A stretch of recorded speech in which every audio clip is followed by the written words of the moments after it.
Prezados alunos, bem-vindos à terceira aula de Arquitetura de Computadores. É um prazer estar aqui com vocês. Meu nome é Sônia Beatriz de Oliveira e Silva Maia. Trabalharemos a disciplina de Arquitetura de Computadores.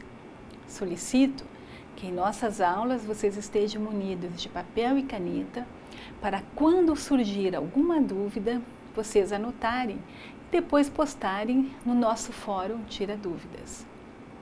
Já aproveitando a oportunidade para dizer que vai haver um fórum Tira Dúvidas para cada uma de nossas aulas. Então postem as dúvidas no fórum pertinente à aula. E para que tenhamos um bom resultado, será necessária a dedicação de vocês, tanto nos estudos como também nas atividades da sala virtual. Mas também é muito importante que vocês leiam toda a apostila. Vamos começar? O objetivo da nossa aula é estudar a estrutura dos computadores do padrão PC, computador pessoal, o processador, o coprocessador, a memória RAM, a memória ROM, a memória cache, o disco rígido. Também vamos ver a composição dos discos e a velocidade de rotação, as interfaces de conexão de discos com a placa-mãe. Vamos ver também a placa-mãe, a placa de vídeo, o processador gráfico e os dispositivos de leitura e gravação. Vamos começar a nossa aula estudando a estrutura dos computadores do padrão PC.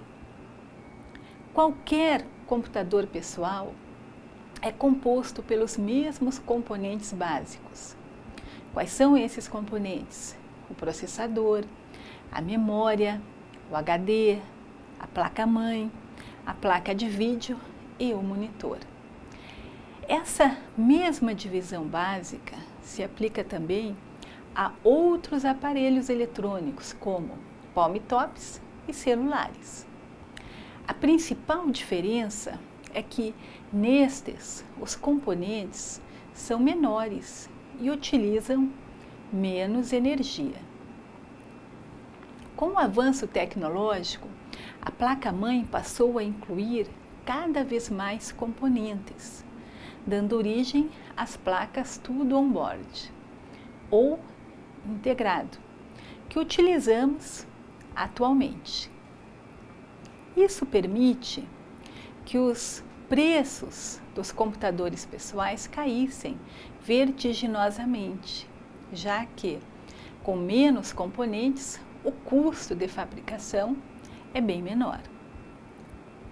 Para quem quer mais desempenho, os recursos é sempre possível instalar placas adicionais, substituindo os componentes on-board. Agora vamos estudar sobre o processador. O processador é o cérebro do computador. É encarregado de processar a maior parte das informações. O processador é o componente mais complexo e frequentemente o mais caro, mas ele não pode fazer nada sozinho.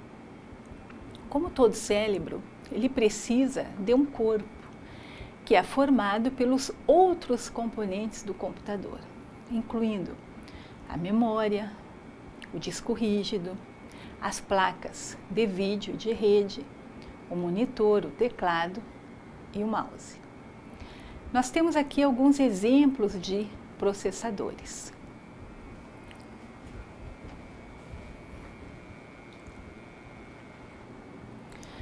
Vamos ver agora o conceito de coprocessador. A função do coprocessador aritmético é justamente auxiliar o processador principal no cálculo de funções complexas,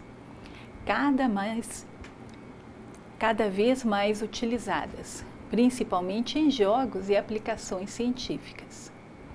É como um matemático profissional que ajuda o processador a resolver os problemas mais complexos, que ele demoraria muito para resolver sozinho. Antigamente, os coprocessadores eram vendidos separadamente e instalados na placa-mãe. Hoje em dia, eles vêm embutidos no processador principal. Dando sequência ao nosso conteúdo, vamos estudar agora a memória. O papel do processador é pegar dados, processar e devolver. Como os processadores não possuem área interna de memória muito grande, ele precisa recorrer a outro tipo de armazenamento que se chama memória. A memória deverá ser, sobretudo, organizada. Caso ela não seja organizada, não haverá como o processador saber onde buscar determinado dado. Por isso, a memória é dividida sistematicamente em pequenas áreas chamadas de endereços. Agora vamos ver o conceito de memória RAM. A memória RAM, memória de acesso aleatório, é usada para armazenar os arquivos e programas que estão sendo executados como uma espécie de mesa de trabalho. A quantidade de memória RAM disponível tem um grande efeito sobre o desempenho, já que, sem memória RAM suficiente, o sistema passa a usar memória swap, que é muito mais lenta. A memória swap é uma porção de memória que é reservada no meio diferente da memória RAM, como um disco rígido ou até mesmo num pendrive. A principal característica da memória RAM é que ela é volátil, ou seja, os dados se perdem ao desligar ou reiniciar o computador. Por isso, ao se ligar é necessário sempre refazer todo o processo de carregamento, em que o sistema operacional e aplicativos usados são transferidos do disco rígido para a memória, onde podem ser executados pelo processador. HD ou hard disk é a denominação de disco rígido. Nele são armazenados os arquivos pessoais e os arquivos do sistema, usualmente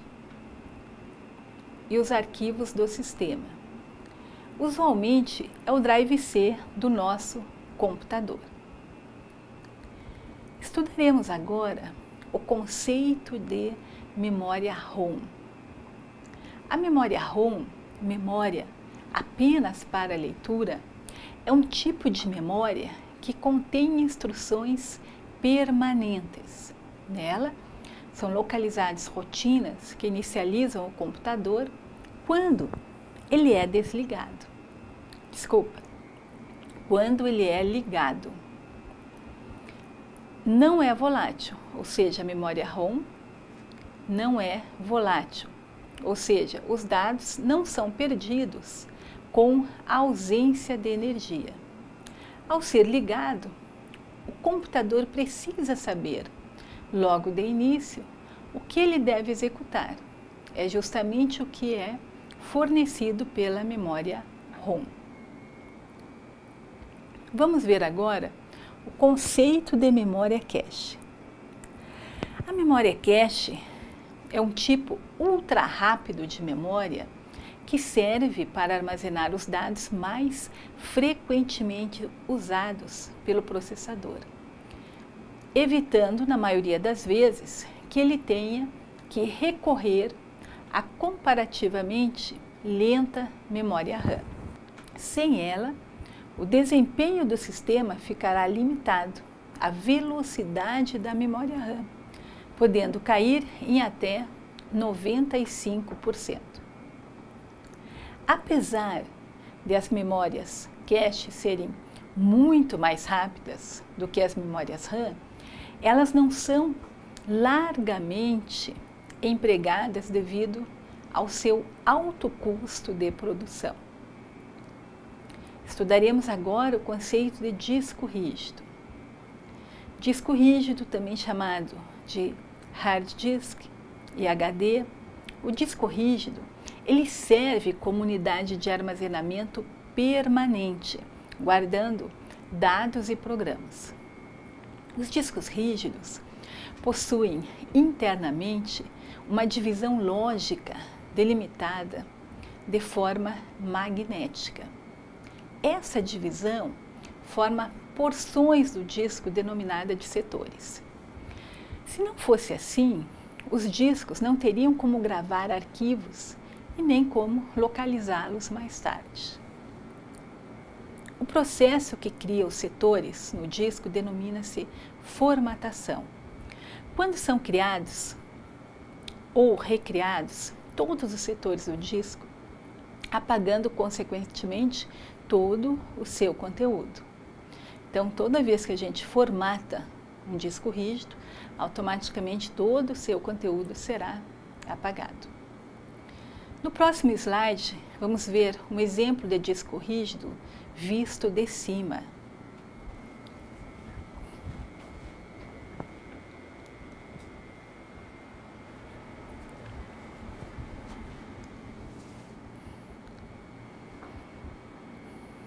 Agora vamos estudar a composição dos discos e a velocidade de rotação.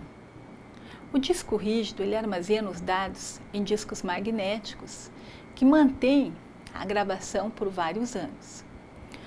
Os discos eles giram a uma grande velocidade e um conjunto de cabeças de leitura instaladas em um braço móvel faz o trabalho de gravar ou acessar os dados em qualquer posição nos discos. Os discos rígidos típicos atualmente chegam a 7.200 rotações por minuto. Entretanto, existem discos rígidos com rotações bem maiores, como os discos rígidos SC, SI, que chegam a 15.000 rotações por minuto. Vamos estudar agora as interfaces de conexão de discos com a placa-mãe.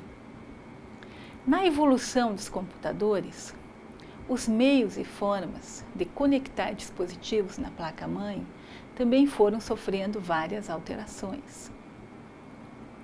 Discos rígidos com interface IDE e ADA e ATA. Nós vamos agora ver os discos rígidos com interface IDE e ATA.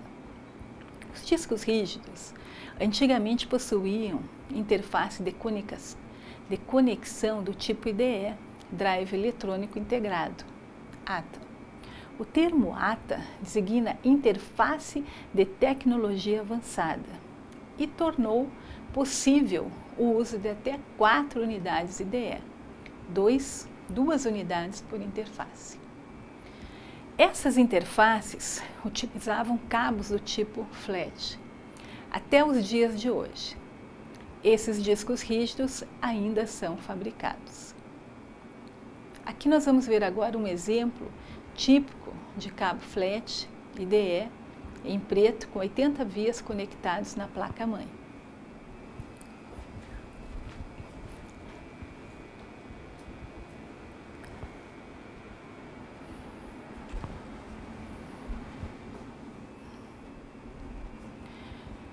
Vamos ver agora os discos rígidos com a interface SATA.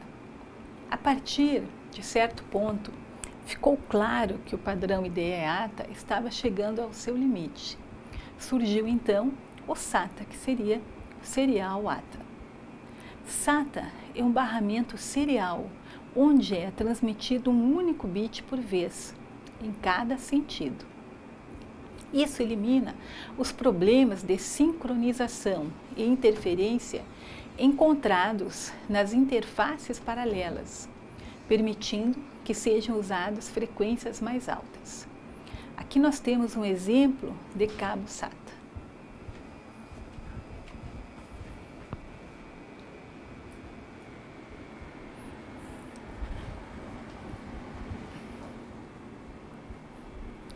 Estudaremos agora o conceito de placa-mãe. No início, as placas-mãe serviam simplesmente como uma interface entre os demais componentes, uma placa de circuito sem vida própria. Com o passar do tempo, mais e mais componentes passaram a ser integrados à placa-mãe, dando origem às placas atuais, que incluem vídeo, som, rede e outros periféricos on-board. Antigamente, existia polêmica entre usar placas-mãe com ou sem componentes on-board. Hoje em dia isso não existe mais, pois todas as placas vêm com som e rede on-board. Apenas alguns modelos que trazem vídeo on-board, vou repetir, apenas alguns modelos não trazem vídeo on-board, atendendo ao público que vai usar uma placa 3D off-board e prefere uma placa mais barata ou com mais slots PCI. Nós vamos ver agora um exemplo de placa-mãe.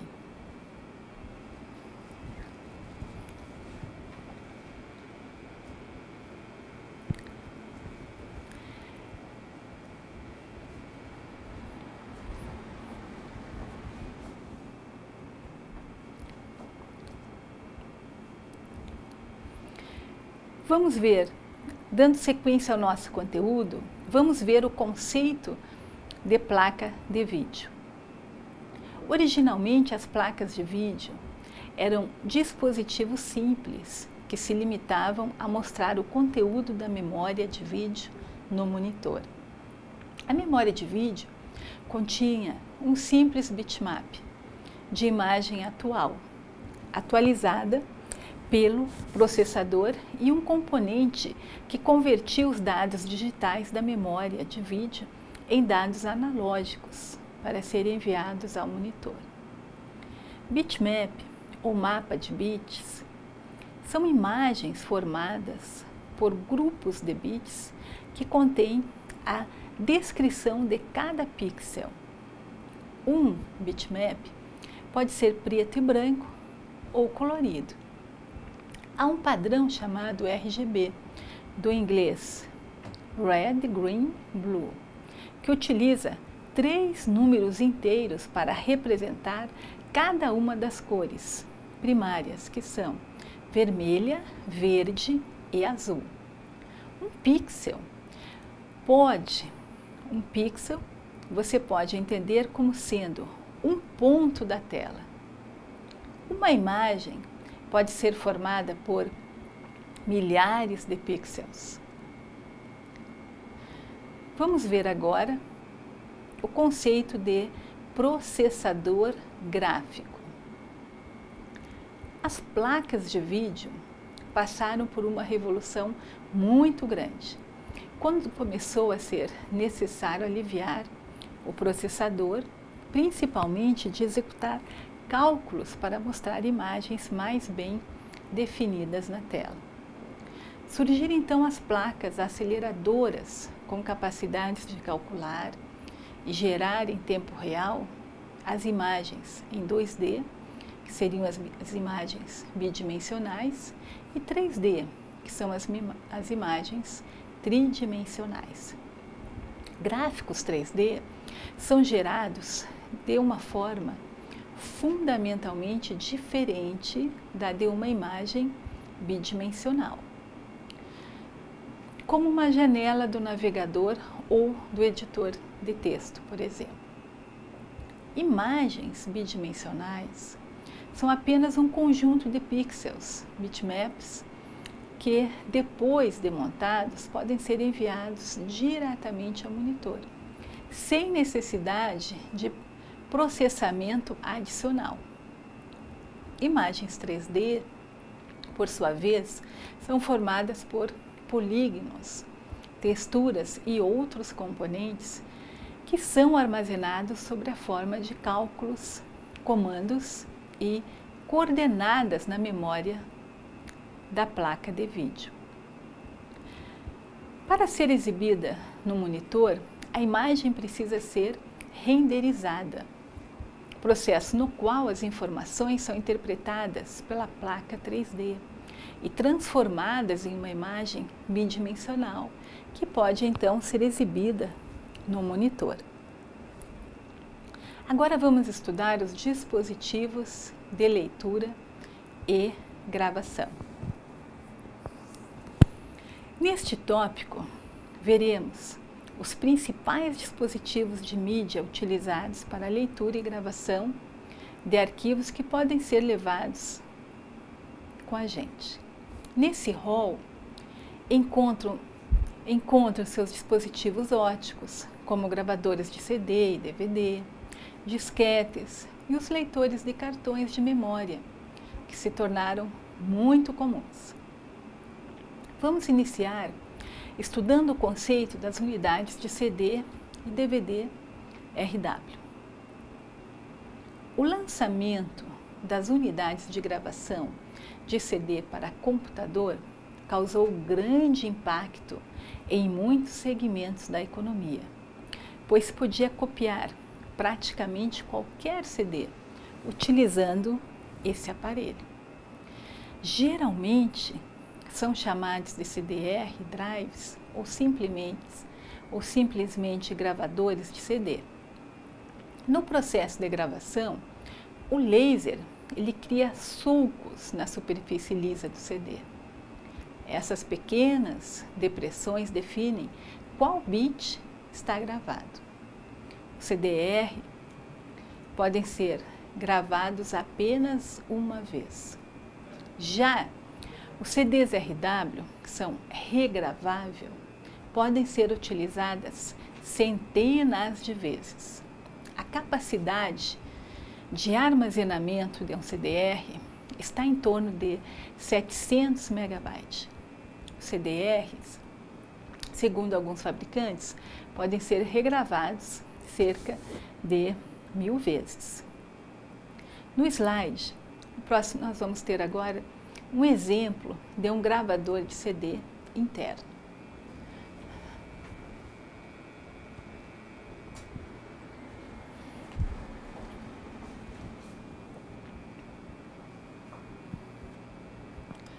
Os gravadores de DVD possuem o mesmo formato de um gravador de CD, sendo, entretanto, mais potentes, pois possuem normalmente mais memória de buffer e conseguem maior velocidade de gravação.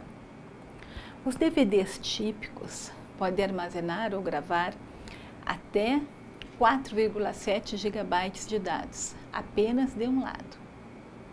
Se o disco for do tipo dupla camada, ele pode armazenar até 9,4 GB de dados por lado, totalizando aproximadamente 18 GB de dados. Agora nós vamos ver um exemplo de gravador de DVD interno.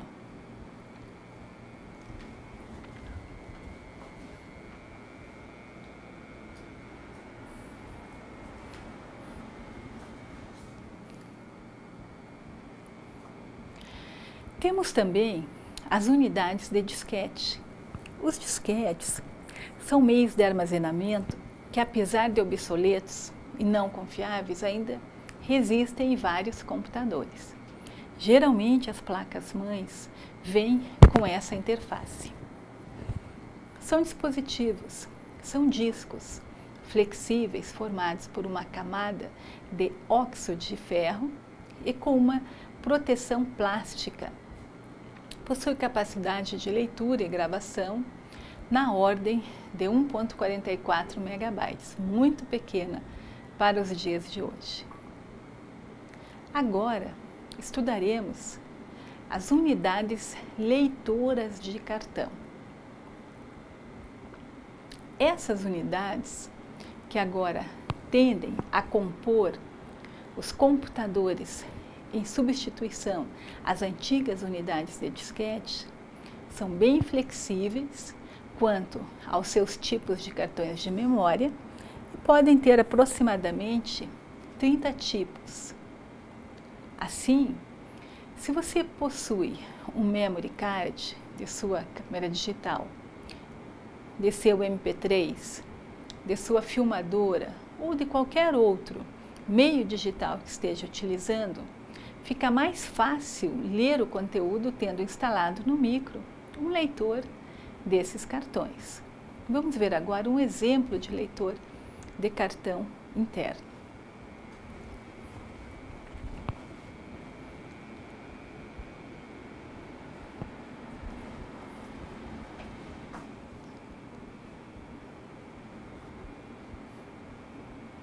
A nossa aula de arquitetura de computadores termina aqui. Espero que tenham assimilado todo o conteúdo proposto. Peço que vocês revejam este vídeo quantas vezes forem necessárias, para assim fixar o conteúdo da aula de hoje. Participem do fórum seguindo as instruções das atividades lá solicitadas.